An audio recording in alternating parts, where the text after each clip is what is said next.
Ok ngày sau đây tôi học như này chúng ta bị riêng tí phí vì dừng riêng làm phí các cái label point style hay label style này chứ cho cảm thì dừng máu là nếu mà dừng bạc hay dừng tập bạc pha là dừng bàn import cái món nữa bàn cái món dừng penang máu chúng bàn nó chúng ta về đây cái này thì dừng cái này point style này hay là label style này bây giờ sẽ đi mới từ xong tập am plan mà dừng mình mùi này chúng ta cái bán cho một cái point group hay dừng mà cho là point group dừng mà cái món nữa này chẳng dừng cho má chẳng vì bài này ok chẳng dừng đồ này point style đồ mà dừng cho một cái lại nữa dừng cho copy current selection rồi copy current selection mà hay style dừng đồ style thì không biết dừng ai thôi mà thôi tem một phần các bạn này nữa tiết mục chọn đại này các bạn đấy tại hiện tại bây giờ được hồi phục chúng ta là bên sử dụng nào đấy ok được gì mà ok chúng phần năng bán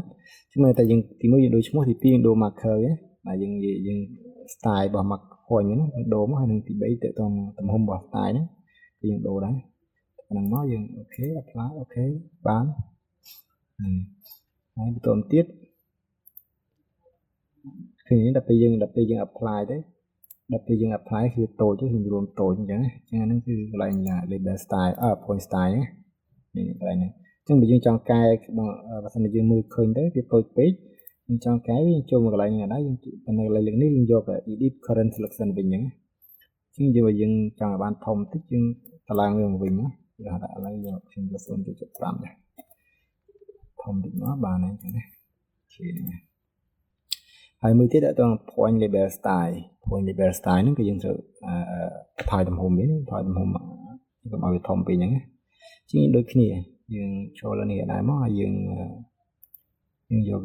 copy current selection ដែរមកណា copy current selection ហើយយើងដាក់ឈ្មោះដូចគ្នាដាក់ឈ្មោះដូចនេះយើងក៏បានដែរដាក់ដូច point group យើងអញ្ចឹងហ្នឹងហើយឈ្មោះแบบដូច point group មកបន្ទាប់ពី information នេះចូលមកកាន់ general នេះនឹងអញ្ចឹងក៏អ្វីដែលយើងត្រូវដូរគឺនៅត្រង់កន្លែងgeneral នេះដូរនៅកន្លែង layout ត្រូវដូរអញ្ចឹងនៅក្នុងកន្លែងនេះកន្លែង component name នេះគឺយើងមាន3ដោយសារតែយើងបានឲ្យវាបង្ហាញនេះគឺមាន point number elevation ហើយនិង description អញ្ចឹងនៅនេះវាមាន3នេះមាន3ជ្រើសរើសអញ្ចឹងកន្លែងនេះក៏ទៅវាមានយើងចង់កាយចង់ edit បន្ថែមក៏បានដែរហ្នឹងតែយើងទៅយើងប្រើតែ3ហ្នឹងទៅបានហើយវាស្អាតអញ្ចឹងចឹងកន្លែងហ្នឹងយើងចូលមួយណាមុនក៏បាន3មួយណាមុនក៏បានអញ្ចឹងកន្លែង point description គឺក្រោម point description អញ្ចឹងដូរទំហំវាមកទំហំរបស់ text ហើយហ្នឹងវាធំអញ្ចឹងយើងចង់ឲ្យវាតូចតិចយើងយកថយមកតាមជាក់ស្ដែងឬក៏យើងដឹងຂະຫນាតយើងដាក់មកត្រូវហ្នឹងចឹងឡើង text ហើយមួយយើងដូរឲ្យcolor វា color យ៉ាងណា label style នេះយើងចង់ឲ្យវាពណ៌អីចឹងណាចង់ពណ៌អីចឹងយើងដូរវាទៅអូខេឥឡូវខ្ញុំដាក់ពណ៌ខ្ញុំយកពណ៌ហ្នឹងអាហ្នឹងយើងយកចម្រុះក៏បានដែរពណ៌ចង់បានចម្រុះក៏បានហ្នឹងហើយចឹងតើតើ gap border នេះតើតើគម្លាតអីផ្សេងយើងថយទៅមក5ណា25ហើយผมទៅមកយើង apply មួយហើយចាំយើងមកដូរទៀតអានេះមុន point style ទៅទៀត point number យើងដូរដូចគ្នាមុនយើងដាក់0.5ហ្នឹងដាក់0.5ដែរដូចគ្នាមក5ដែរហើយតងពណ៌វាយើងដូរដែរគឺចង់ដូរឆ្លាស់ពណ៌នេះទៅបានដែរហ្នឹងបញ្ហាដែរ5ទៀតគឺ elevation ចឹង text ហើយយើងដូរដែរ0.5ចឹងដូរពណ៌ទៀតណា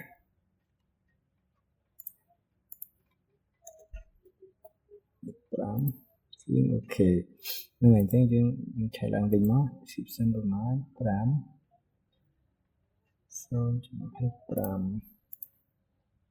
0.5 ok khi những bà này bà đang bán nhưng đồ tập pi lại này mỗi information mỗi là người layout mỗi lại những đồ đẹp chẳng đồ tập pi nhưng ok mà ok mà nhưng chưa apply chẳng khi những là bây giờ apply khi giờ là nó bị rôn tồn mà đấy vì xong mà tầm hôm lòng bao giờ nhớ này chẳng còn nào mà tôm tiết dương trang vùng bài chụp crop này tha nó không lòng bao giờ ní bài tha này anh ấy cứ về từng ở cái đầu từng ở chẳng cái tay này không lòng giờ ní cứ một phong này mỗi cứ trong này tha description này phong này mỗi mình biết khó này rằng tha phong point some call titang này mỗi khó này chẳng đôi cho mình boundary mình titang là dương crop mỗi chẳng là ngày chẳng mình đi ở mình ấy chẳng nhưng trời spread về mình ấy trời bồng bay ở đây là việcนี้rồi riêng point như môi này mình được chuyển đổi đi chẳng đi ố vì đã bọn nó đầm nang bọn nó rí vì ý chí đầm nang existing mình tại đây chuyện đây này chứ chẳng nhưng mình mua xin xì này chẳng nhưng thường mấy trong đây dương bồng bay mình ấy spread pointទាំងអស់ហ្នឹងឲ្យវាទៅដល់លេខគ្នាហ្នឹងហើយឲ្យដូច boundary ឲ្យទៅដល់ boundary ហើយ EG នេះ existing នេះឲ្យវាទៅដល់លេខទៅវាហ្នឹងហ្នឹងហើយយើងនៅវត្តតាមខ្ញុំទាំងអស់នេះហ្នឹងអញ្ចឹងយើងចូលមកកាន់កន្លែងនេះដែរកន្លែង point គ្រប់ហើយមកស្ដាប់ហើយយើងយកពាក្យ new ពាក្យ new អញ្ចឹងដែលលេខពងរបស់យើងឈ្មោះចំនួន2វាខុសគ្នាហ្នឹងអញ្ចឹងមានមួយមាន EO គឺ boundary ហ្នឹងហើយទី2មាន EG អញ្ចឹងឥឡូវពងគ្រប់មួយខ្ញុំដាក់ BO សម្គាល់ boundary ហ្នឹងខ្ញុំដាក់ឈ្មោះ BO មកសម្គាល់វា BO ចឹង BO មួយអញ្ចឹងកន្លែងពងគ្រប់ហើយយើងអត់គ្រេះទេអានេះក៏អត់ដែរប៉ុន្តែយើងយកកន្លែង include ហ្នឹងណាយកកន្លែង include ហ្នឹងគឺយើងគ្រេះកន្លែង with full description matching កន្លែងមានន័យថាយើងឥឡូវនេះគឺវាភ្ជាប់ទៅកាន់description ដែលយើងដាក់តំណាង BO ហ្នឹងអញ្ចឹងហើយយើងដាក់អក្សរ BO ដូចគ្នាមកដូចអក្សរដែលយើងបានសង្កល់នៅលើប្លង់យើងហ្នឹងអញ្ចឹងនៅក្នុងពងនីមួយៗហ្នឹងខ្ញុំដាក់បែបនេះមកហើយយើងអាចបញ្ចេញបានកាលណាយើងចុច BO បែបនេះគឺវាចូលមកតែ BO ដូចហ្នឹងឃើញគឺfull description នៃ BO វាមកទាំងអស់ហ្នឹងសម្រាប់ BO នេះប្រហែលគឺវាចូលមកទាំងអស់ហើយហ្នឹងអូខេបន្តទៀតទៅពីយើងបានបង្កើតប៉ុណ្ណឹងហើយវានៅបានន័យថាហើយទៅតទៅនឹងpoint style និង label style គឺខុសពីវាសាដែរគឺទៅថាដូរហ្នឹងដូរវាអញ្ចឹងដូរមកយើងចូលដូចមុនដែរគឺយើងមកស្ដាំនៅលើវាហើយ property ទៅទៀតនេះកន្លែង point style label style ដូរដូចមុនដែរអញ្ចឹងហ្នឹងហើយ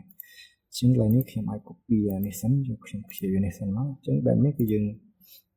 បានថាដាក់ខ្ញុំចូលហ្នឹងគឺដើម្បីខ្ចីដើម្បី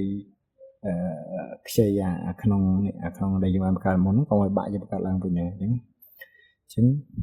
ជួយបែបនេះមកហើយយើងយកកន្លែង copy current selection មកហើយកន្លែងឈ្មោះយើងដូចគ្នាដូរដែរមកដូរដាក់តាម point គ្រប់របស់យើងអញ្ចឹងហើយ style ផ្សេងទំហំផ្សេងទៅដូចគ្នាក៏បានដែរដូរក៏បានដែរបញ្ហាទេហ្នឹង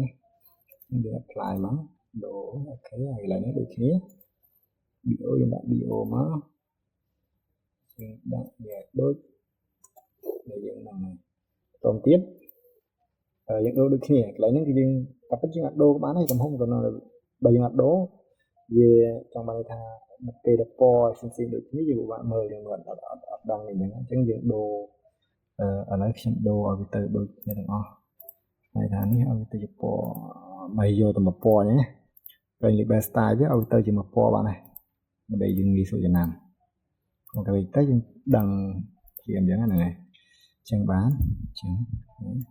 នេះប៉ុណ្ណឹងបានឃើញអញ្ចឹងឃើញនៅពេលដែល boundary សតគឺក្រហមអញ្ចឹងបន្តទៀតទៅមុខ boundary មាន EG ហ្នឹង EG ហ្នឹងយើងចូលបង្កើត point group EG មួយទៀតហ្នឹងឥឡូវនេះ new ដែរមកហើយយើងយក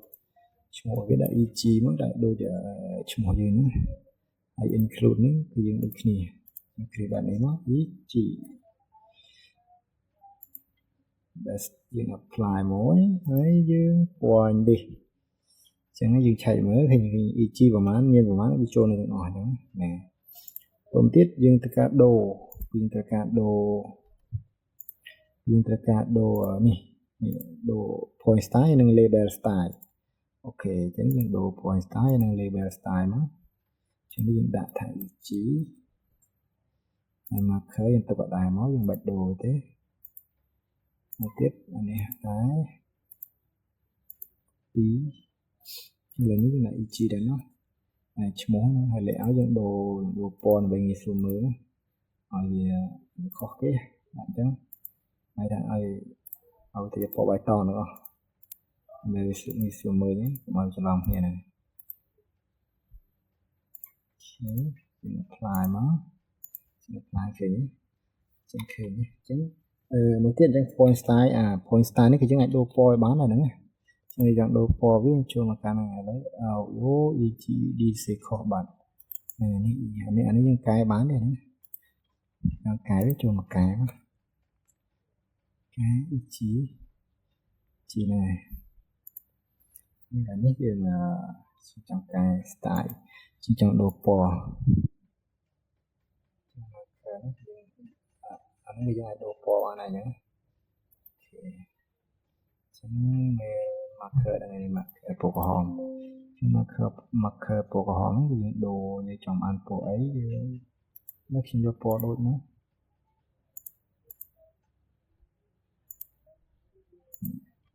ចឹងឃើញពណ៌ដូចនេះទៅដូចជាតិចអូខេហ្នឹងហើយចឹងឃើញចឹងនៅពេលបានហ្នឹងគឺយើងងាយស្រួលមើលមកយើងមាន BO ដែលមានអក្សរសម្គាល់បែបនេះហើយពណ៌បែបនេះអញ្ចឹងគឺយើងកំណត់ទេហ្នឹងគឺចង់កំណត់វាមិនបានហ្នឹងហើយអូខេហ្នឹងហើយចឹងទៅពេលបានប៉ុណ្ណឹងគឺងាយស្រួលមើលហ្នឹងងាយស្រួលមើលយើងមុនហ្នឹងហើយបើយើងគិតថាពណ៌ហ្នឹងមើលទៅពិបាកមើលអត់ស្អាតយើងដូរទៅហើយទំហំហ្នឹងយើងចង់បរិយយើងចូលទៅកែមកវិញមកអញ្ចឹងណាយើងចូលកន្លែងកែហ្នឹងចូលកែនឹងដូចគ្នាដែរយើងចង់កែមួយណាយើងចង់កែនៅលើយើងចង់កែ EG នេះចូលទៅកាន់ EG នេះមកយើង property វាយើងទៅកែ point style label style កែនេះ point style label style នេះមកនេះខុសយើងចូលកែ point style label style ទៅវាបានហើយហ្នឹងអូខេអានេះមិនអូខេហ្នឹងសម្រាប់មេរៀនទី2តើតើការកែ point style និង label style គឺយើងចប់ប៉ុណ្ណឹងសិនហ្នឹងអូខេហើយយើងមានមេរៀនបន្តទៀតតើតើនឹងការគណនាមេដីហើយយើងនឹងរបបតាម CCD ទាំងអស់គ្នាហ្នឹងហើយអញ្ចឹងអរគុណសម្រាប់មេរៀនទី2និងអរគុណហ្នឹងហើយអញ្ចឹងរងចាំសម្រាប់មេរៀនទី3បន្តទៀតហ្នឹងអរគុណច្រើន